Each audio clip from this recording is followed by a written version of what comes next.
اور اللہ ایسے ناہنجاروں کو، ایسے نافرمانوں کو زبردستی ہدایت دیتے ہیں. Go and wait.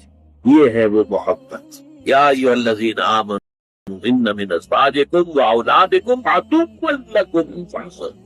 البتہ من کا سب ایسے نہیں ہوتے. حضرت خدیجہ بھی تو تھی نا، وہ تو ہر مرحلے پر معاون تھی.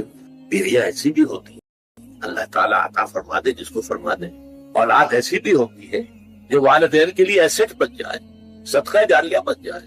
عام قاعدہ کیا ہے، عام قانون کیا ہے کہ ان کی محبت، انہیں اچھے سے اچھا کھلانا ہے، اچھا سے اچھا پہنانا ہے، تعلیم اعلیٰ کرانی ہے، امریکن اسکول میں داخل کرنا ہے. جائز ذرائع سے ممکن نہیں ہے، حرام سے کماؤ، مارے گئے برباد ہو. حضور نے فرمایا سب سے بڑا بدبخت وہ ہے جو دوسروں کی دنیا بنانے کے لیے اپنی آنکھ چھپا کر، تو آپ کی دنیا اور اپنی آنکھ پر لگے ان کی محبت کی وجہ سے تم نے حرام خوری شروع. ان من ازواجکم واولادکم عدوا لکم فاحذروا. یقیناً تمہاری اولاد اور تمہارے بیویوں میں سے تمہارے دشمن ہیں. بس بچ کر رہو، محفوظ رہو. Be on the guard, be on the alert. کوئی ایسا نہ غفلت ہو اور وہ محبت چونکے سے آ کر اور آپ کے دل میں براجمان ہو جائے اللہ کی محبت سے اوپر، اور آپ کو پتا بھی نہ چلے. لیکن اس کا یہ مطلب بھی نہیں. یہ قرآن مجید کی، قرآن میں جو توازن ہے، توازن اس کی سب سے اعلیٰ مثال یہ آیت ہے. ایک طرف بیوی اور اولاد کو دشمن قرار دیا جا رہا، دوسری طرف لَإِن تَعْفُوا وَتَصْفَحُوا وَتَغْفِرُوا فَإِنَّ اللَّهَ غَفُورٌ رَحِيمٌ. اگر تم معاف کرتے رہو، اگر چشم پوشی سے کام ان کی خطائیں بخشتے رہو تو اللہ بھی تو غفور رحیم ہے. تین الفاظ ہم مان، یعنی یہ نہیں ہو جانا چاہیے کہ گھر کا معاملہ جو ہے وہ ایک جنگ کا نقشہ، جنگ کے میدان کا نقشہ پیش کر رہا ہر وقت جو ہے لان تان ڈان ڈپٹ. نہیں، اس سے تو رد عمل بھی پیدا ہو، ضد پیدا ہو جاتی. اکثر مذہبی گھرانوں کے ساتھ یہ حادثے پیش آتے ہیں، بیجا زبردستی جبر. نتیجہ کیا ہوتا ہے؟ رد عمل، بغاوت. اکثر یہ آیت ان کے لیے تیر بہدف ہے اگر واقعات اس پر غور کریں. وَكَفَّ أَبَا زَكَرِيَّا، اور اسے دے دیا زکریا کی کفالت. اگرچہ اس کے معاملے میں تو باقی تفصیل آتی ہے کیونکہ اشارہ آگے چلتا قرآن میں بھی اور تفصیل تورات میں انجیل میں ہے کہ ان کے لیے جب یہ طے ہو گیا کہ ہاں ٹھیک ہے یہ بچی جو ہے حنا کی بیٹی کو ہم قبول کرتے ہیں اس معبد اور ہیکل کے خادموں کی حیثیت سے. حالانکہ ہمارے ہاں رواج نہیں تھا، ہم کسی لڑکی کو نہیں قبول کرتے تھے لیکن اس کو قبول کرتے. وہ حضرت حنا کا بھی چونکہ کوئی بہت ان کے ہاں یہ پایا ہوگا، مقام ہوگا کہ ان کی نیکی اور ان کی راست بازی کا، ان کے زہد اور تقویٰ کا، کہ ان کے لیے استثناء کر رہے ہیں، ہم نے قبول کر لیا. اب سوال پیدا ہوا یہ بچی کس کی کفالت پہ رہے؟ اب جتنے بھی بڑے میرے کاہن وہاں موجود تھے ہر ایک چاہتا تھا کہ میں اس کی کفالت کروں گا، یہ میرے زیر تربیت رہے گی. اس کے بعد انہوں نے باقاعدہ پھر جو ہے قرآن اندازی کی. قرآن اندازی میں پھر حضرت یہ زکریا کا نام نکل آیا. اور حضرت زکریا جو ہے ان کے سگے خالو بھی تھے، حنا کی بہن ان کے گھر میں تھی. تو حضرت زکریا کو اللہ تعالیٰ نے، اللہ فرما رہے ہم نے اسے کفالت میں دے دیا زکریا کی.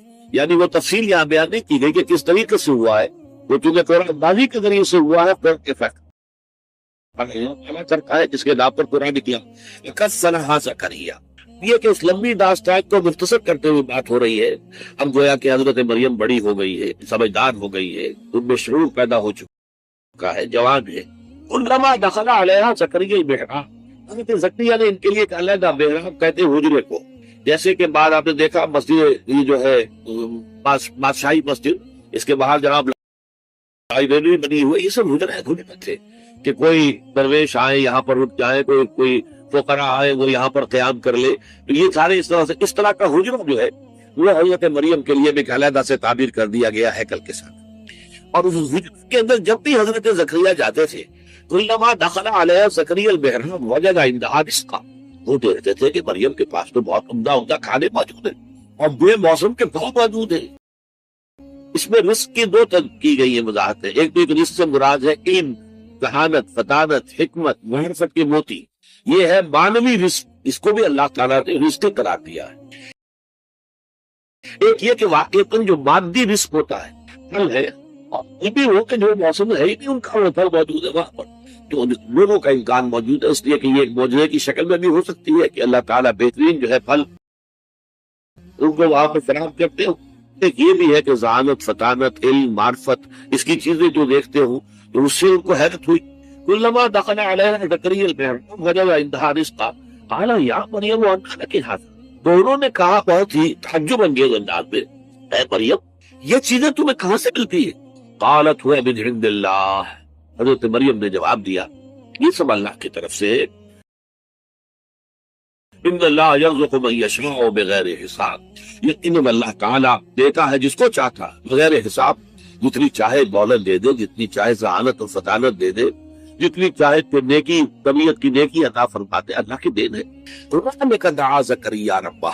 اب اس سے حضرت زکریا علیہ السلام یہ بھی نبی ہے، ان کے اندر جو ایک خوب سی پیدا ہوئی، اس لیے کہ بہت بوڑھے ہو چکے تھے. سورہ مریم میں تو آغاز ہی یہاں سے ہوتا ہے کہ جب کہ حضرت زکریا نے اپنے رب سے دعا کی تھی کہ پروردگار میں بوڑھا ہو گیا ہوں، میرا سر جو ہے سفید ہو چکا ہے، میری ہڈیاں کمزور ہو چکی ہے، اور اللہ نے اس وقت انہیں کو اولاد نہیں دی تھی، اور مجھے اندیشہ ہے میرے بعد کوئی وارث نہیں ہوگا کہ جو اس دین کی امانت کو اس طریقے سے حفاظت اس کی کر سکے جیسے کہ کرنی چاہیے. لیکن اس وقت ان کے دل میں ہوش سی اٹھی کہ اللہ تعالیٰ اگر اس بچی کے اوپر اتنا مہربان ہے، اس بچی کو اس نے وہ کچھ دیا ہے، یا علم دیا ہے، یا معرفت دی ہے، یا حکمت دی ہے، یا اللہ تعالیٰ جو ہے یہ بے موسم کے پھل اس کو یہاں پہنچا رہا ہے، تو اس کی اگر قدرت جو ہے مجھ پر نہیں ہے، کچھ مہربانی ہو کر دے اللہ تعالیٰ، تو کیا بعید ہے کہ مجھے بیٹا عطا فرما دے اس بڑھاپے کی عمر میں بھی. اس نے کہا دعا زکریا ربہ. اسی وقت اس کو مبالغہ کا ترجمہ انگریزی میں ہوگا دیر اینڈ دین.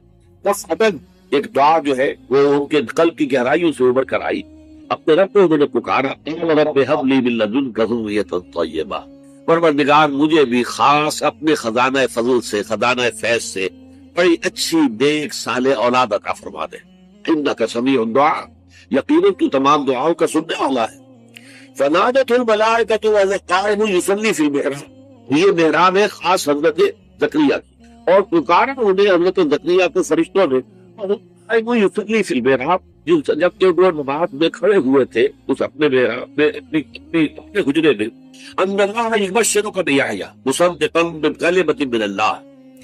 اللہ تمہیں بشارت دیتا ہے یحییٰ کی، یعنی ایک بیٹا تمہارے یہاں ہوگا جس کا نام یحییٰ ہوگا. وہ تصدیق کرے گا اللہ کے کلمے کی.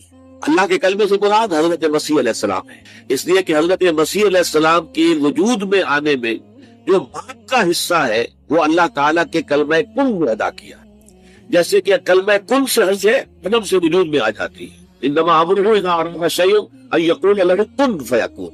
تو یہ جو انسانی ولادت ہے، ظاہر بات ہے کہ اس میں ایک کا حصہ ہے، باپ کا حصہ ہے. وہ باپ کا حصہ چونکہ یہاں نہیں تھا، لہذا یہاں پر اللہ تعالیٰ کا ایک خاص کلمہ جو ہے وہ اس کی جگہ پر اس نے گویا کہ اس کی جگہ لی ہے. تو گویا کہ حضرت مسیح علیہ السلام خاص طور پر کلمۃ اللہ ہے، اللہ کا کلمہ ہے.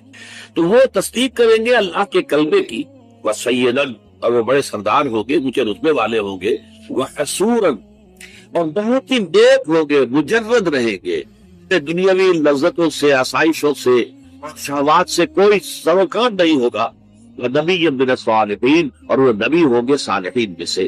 یہ ہے جو کہ خوشخبری حضرت زکریا کو مل رہی ہے جبکہ وہ نماز پڑھ رہے تھے اپنے محراب میں، اپنے اس حجرے کے اندر. اب دیکھیے یہاں یہ معاملہ سامنے آ رہا ہے کہ اگر تو خود دعا کی تھی، لیکن اس دعا کا ایک خاص وقت تھا کہ حضرت مریم پر جو بھی اللہ تعالیٰ کی رحمتیں اور اللہ کی طرف سے جو بھی انعامات کی بارش ہوئی تھی، اس سے طبیعت میں ایک دم جو ہے غیر اختیاری طور پر وہ جوش پیدا ہوا، دعا کر لی. حالانکہ انتہائی خود بوڑھے ہو چکے تھے، ساری عمر بیوی جو ہے وہ باندھ رہی تھی، کوئی اولاد ہوئی نہیں. ساری اسی میں حال کے اندر دعا کرنے میں دعا تو کر لی، لیکن اب جب ان کو مل گئی ہے، خوشخبری مل گئی ہے، تو طبیعت کے اندر ایک اشکال پیدا ہو رہا ہے. یا یہ کہیے کہ اس پر یقین حاصل کرنے کے لیے اس کی توثیق چاہ رہے ہیں اللہ سے کہ واقعی یہ بات ہو جائے گی. کہا انہوں نے کہ پروردگار میرے کیسے بیٹا ہو جائے گا، جبکہ مجھ پر تو بڑھاپا مسلط ہو چکا ہے، وہ بنتی آخر، اور میری بیوی جو ہے ماں جو ہے سارے اپنے. قال كذلك الله يفعل ما يشاء. تو فرشتوں نے جواب دیا کہ اسی طرح ہوگا، اللہ تعالیٰ کرتا ہے جو چاہتا ہے، اس کو کسی وسائل کی ضرورت نہیں ہے، بلکہ اس کے لیے تو کلمہ کن کہہ دینا کافی ہے. قال فبأنى يكون لي غلام وقد بلغني الكبر وامرأتي عاقر. حضرت زکریا نے عرض کیا پروردگار میرے ہاں کیسے بیٹا ہو جائے گا جبکہ مجھ پر بڑھاپا مسلط ہو چکا ہے اور میری بیوی بانجھ ہے، تمام عمر بانجھ رہی ہے۔ کذالک اللہ یفعل ما یشاء، اللہ نے فرمایا یا فرشتوں نے کہا کہ اللہ تعالیٰ ایسے ہی ہوگا، اللہ تعالیٰ جو چاہتا ہے کرتا ہے۔ قال رب اجعل لی، جیسے میں نے اس کو چھوا اور مجھے معلوم ہوا کہ ایک سخت خطا ہے یہاں پر ہے، یہ پرسپشن ہے میری، کنسپشن کچھ اور ہے، تصور ذہن کے اندر نقشہ بن گیا۔ خدا کا تصور ہم قائم نہیں کر سکتے، لیکن خدا کے ساتھ ہمارا جو باطنی رشتہ ہے کہ اندر محسوس ہوتا ہے کہ ہے، جس کی مثال بھی میں نے دی تھی، بعض حضرات کے شاید علم میں نہ ہو، کہ جیسے میں اس وقت اس دیوار کو دیکھ رہا ہوں تو ایک تصور میرے ذہن میں قائم ہوا، دیوار اتنی لمبی ہے، اتنی چوڑی ہے، اتنی اونچی ہے، یہ دیوار جو ہے سفید رنگ اس پر ہوا ہے، میں نے ایک تصور قائم کر لیا۔ فرض کیجئے کہ میں اندھا ہوں، میں نہیں دیکھ سکتا، میں جاتا ہوں اور ہاتھ لگا کر دیکھتا ہوں دیوار ہے، کتنی لمبی ہے مجھے نہیں پتا، اس لیے کہ وہ کانسیپٹ تو صرف میرے اس ٹچ سے نہیں ہو گیا، یہ تو ایک یک رخا، ایک ون سائیڈڈ میرا اس وقت ایک پرسپشن ہے، لیکن ہے، یہ میں جس زور سے کہوں گا ہے، دیوار ہے۔ تو ذات باری تعالیٰ کے لیے بس انسان کے پاس یہ ہے کہ ہے، دور بینان بارگاہ الست جس پہ این بردان کہ ہست، بس یہ ہست ہے، باقی کیا ہے کیسا ہے یہ ویسے تو ہم بہرحال مسلمان ہونے کے ناطے اللہ کو ہم مانتے ہیں اسماء و صفات کے ساتھ، تو ہم اس کی صفات کو مانتے ہیں، لیکن تجزیہ کیجئے تو صفات کے بارے میں بھی ہمیں کیا پتا ہے؟ اللہ دیکھتا ہے، کیسے دیکھتا ہے یہ تو نہیں پتا، کتنا دیکھتا ہے یہ بھی ہمیں نہیں پتا، یعنی اس کی بھی اصل حقیقت جو ہے دیکھنے کی وہ تو ہمیں نہیں معلوم۔ اللہ کی کوئی ایسی آنکھیں تو نہیں جس سے وہ دیکھتا ہو، ہمارا دیکھنا تو روشنی کا محتاج ہے، روشنی ہو تو ہم دیکھ سکیں گے، کیا اللہ کا دیکھنا بھی کسی شے کا محتاج ہے؟ قطعاً نہیں۔ تو ہم تصور کیجئے اللہ کا دیکھنا کیا ہے، کچھ نہیں معلوم، ہمیں یہ معلوم ہے وہ دیکھتا ہے، ہمیں یہ معلوم ہے علی کل شیء قدیر، قدرت کتنی ہے اس کی، قدرت کی شان کیا ہے، کیا معلوم ہے؟ تو معلوم یہ ہوا کہ صفات کے بارے میں بھی تجزیہ کریں تو ہمارے ہاتھ پلے ہے کیا، وہ سوائے اس کے کہ ہم ایک صفت اس کی ایک مبہم کیفیت کو جانتے ہیں، وہ سمیع ہے، وہ بصیر ہے، وہ خبیر ہے، وہ قدیر ہے، وہ الحی ہے، وہ القیوم ہے، لیکن اس کی زندگی، ہمارا تو زندگی کا تصور اعلیٰ ترین زندگی تو ہمارے پاس ہے مخلوقات میں سے، اس زندگی کے ساتھ 100 طرح کی لیمیٹیشنز ہیں، 100 طرح کی مجبوریاں ہیں، لیکن یہ کہ کیا اللہ تعالیٰ کی زندگی بھی اس زندگی پر قیاس کی جا سکتی ہے؟ معاذ اللہ۔ تو معلوم یہ ہوا کہ اللہ تعالیٰ کی ذات کے بارے میں تحیر کے سوا کچھ نہیں۔ تیسرا ہے تصور جو سب سے بلند ہے، وہ محبوب حقیقی، مطلوب اصلی، لا مطلوب الا اللہ، لا مقصود الا اللہ۔ ایک چوتھا تصور ہے وہ میں بعد میں عرض کروں۔ بہرحال قل هو اللہ احد، اب یہاں لفظ احد پر آئیے، اس لفظ کو بھی نوٹ کیجئے۔ ویسے تو عام خیال یہ ہے کہ یہ وحد ان کی بدلی ہوئی شکل ہے، چنانچہ عام رائے یہ ہے کہ احد اور واحد ہم معنی ہے۔ اکثر مفسرین نے اردو میں جو ترجمے کیے مترجمین نے، وہ کہو اللہ، وہ اللہ ایک ہے، اگرچہ اس پر خاصا اعتراض وارد ہوتا ہے، وہ بھی اللہ کو ایک مانتے تھے، صرف اس کے ساتھ کسی اور کو ایڈ کر لیا تھا، اس اللہ کو تو دو نہیں مانتے تھے، وہ جو بڑا اللہ تھا وہ تو ان کے نزدیک بھی ایک ہی تھا، اور ایک تو ہر شے ایک ہوتی ہے، جو معبود ہے 10 تو ان میں سے بھی ہر ایک اپنی جگہ پر تو ایک ہے، ایک کمپوزڈ ایک اس کا وجود ہے، لیکن بہرحال چونکہ اکثر و بیشتر رائے یہ ہے کہ احد اور واحد تقریباً ہم مانی ہے، ترجمہ کیا گیا کہہ دو وہ اللہ ایک ہے، اور یہ کہ واحد ہی کی بدلی ہوئی شکل احد ہے، یہ تو ہے تقریباً بالعموم جو رائے ہے، لیکن میرے علم میں آج ہی یہ بات آئی ہے اور وہ میں آپ پر بھی منتقل کر رہا ہوں۔ امام راغب اصفہانی، ظاہر بات ہے لغت کے تو بہت بڑے امام ہیں، اور مفردات القرآن پر ان کی کتاب جو ہے مارکت الدارا ہے مشہور، انہوں نے اسے علیحدہ مادہ قرار دیا ہے۔ احد ان کو الف ہا دال علیحدہ لائے، شروع میں الف کی تختی میں لائے، وحد ان کے ساتھ شامل نہیں کیا، معلوم ہوا کہ یہ ایک اپنی جگہ پر ایک مستقل مادہ ہے ان کے نزدیک، یہ وحد سے اس کا تعلق نہیں بلکہ احد اپنی جگہ پر ایک مستقل علیحدہ مادہ ہے، اور اسی اعتبار سے انہوں نے اسے وحد سے علیحدہ کر کے الف کی تختی کے اندر لیا ہے۔ اب اس کا جہاں تک استعمالات ہیں اس میں بھی اتفاق ہے، 3 اس کے استعمالات ہیں۔ سب سے زیادہ استعمال اس لفظ کا ہوتا ہے نفی مطلق کے لیے، کمرے میں کوئی نہیں ہے، ایک بھی نہیں ہے، جب یہ کہنا ہو تو احد کا لفظ آئے گا، معافی احد، کوئی نہیں ہے، ایک بھی نہیں، اکیلا۔ اسی معنی میں قرآن مجید میں یہ لفظ بہت مرتبہ آیا ہے، خاص طور پر آپ سورہ کہف کو اگر دیکھیں گے، لا یشرک فی حکمہ احدا، اللہ اپنے حکم اور اپنے اختیار میں کسی کو نہیں شریک کرتا، کسی ایک کو بھی نہیں کرتا، یعنی یہ نفی میں مبالغے کے لیے یہ لفظ استعمال ہوتا ہے، اور سورت ختم بھی ہوئی ہے فمن کان یرجو لقاء ربہ فلیعمل عملا صالحا ولا یشرک بعبادۃ ربہ احدا۔ احد کا اکثر و بیشتر استعمال عربی زبان میں نفی مطلق، کوئی نہیں، کوئی بھی نہیں، ایک بھی نہیں، جب اس کو کہنا ہو تو لفظ احد سے کا سہارا لیا جاتا ہے۔ یا پھر یہ لفظ آتا ہے مضاف یا مضاف الیہ ہو کر، جیسے عشرات کے ساتھ آئے گا احد عشر کوكبا یا احد و عشرون جمع کر کے، یہ گنتی کے ساتھ یہ مضاف ہو رہا ہے۔ اور یا یہ کہ جیسے کہ مضاف الیہ ہوتا ہے فاما احدکما فیسقی ربہ خمرا، حضرت یوسف علیہ السلام نے فرمایا تھا ان دو نوجوان جو داخل ہوئے تھے جیل میں ان کے ساتھ، انہوں نے اپنے اپنے خواب بیان کیے، تم دو میں سے ایک، احدکم، جیسے کہ حدیث میں آتا ہے لا یؤمن احدکم حتی یحب لنفسہ حتی یحب لاخیہ ما یحب لنفسہ، یا لا یؤمن احدکم حتی یکون ہواہ طبعا لما جئت بہ، یا یہ کہ لا یؤمن احدکم حتی اکون احب الیہ من والدہ وولدہ والناس اجمعین۔ اب یہ تین احادیث آ گئی زبان پر، تو احدکم یہ گویا کہ مضاف ہو کر آ رہا ہے، اس طریقے سے یہ لفظ مضاف ہو کر یا مضاف الیہ ہو کر استعمال ہوتا ہے۔ صرف قرآن مجید میں یہ لفظ ذات باری تعالیٰ کے لیے علیحدہ سے مستقل ایک صفت کے طور پر آیا ہے، قل هو اللہ احد۔ یہ ایک خاص بات ہے، اس کو نوٹ کر لیجئے کہ اس لفظ کا یہ استعمال اس اعتبار سے، صفت کے اعتبار سے کسی اور کے لیے غیر اللہ کے لیے ہے ہی نہیں۔ قل هو اللہ احد، یہ یہاں پر آ رہا ہے ایک مستقل صفت علیحدہ، لیکن یہ صرف اللہ کے ساتھ۔ اب یہاں میں عرض کروں گا کہ میں اس کا ترجمہ جو میں نے آپ کو گنوائے ہیں مولانا فراہی نے کیا ہے بے ہما۔ قل هو اللہ احد اللہ الصمد، کہہ دو اللہ بے ہما ہے، اللہ باہما ہے۔ اصلاحی صاحب ان کے شاگرد ہیں، انہوں نے ترجمہ کر دیا ہے بے ہما کا ترجمہ کہہ دو اللہ سب سے الگ ہے اور اللہ سب کے ساتھ ہے۔ صمد اللہ سب کے ساتھ ہے، باہما اور احد بے ہما اللہ سب سے الگ ہے۔ عام طور پر اردو مترجمین، شیخ الہند کو بھی میں نے دیکھا، مولانا اشرف علی تھانوی رحمہم اللہ دونوں کو دیکھا، کہہ دو اللہ ایک ہے، لیکن یہ کہ بہرحال میرا مزاج، میرا ذوق اس ترجمے کو قبول نہیں کرتا۔ واحد اور ہے، احد اور ہے، یہ شان ہی علیحدہ ہے، اس لفظ کو واحد کے بالکل برابر کر دینا کم سے کم میرا ذوق اسے قبول نہیں کرتا۔ ویسے قرآن میں وہ لفظ بھی آیا اللہ کے لیے، الواحد القہار، للہ الواحد القہار، واحد ہے، الواحد ہے، لیکن احد یہ شے ہی اور ہے۔ بہت قریب گئے ہیں مولانا مودودی، وہ لفظ لائے ہیں کہہ دو اللہ یکتا ہے۔ یکتا کا لفظ میرے نزدیک بہت قریب کی تعبیر ہے، لیکن میں اس کو ایک خاص، میرا چونکہ اپنی ایک رائے ہے اس کے اعتبار سے اس کا میں ترجمہ کر رہا ہوں، کہہ دو اللہ اکیلا ہے۔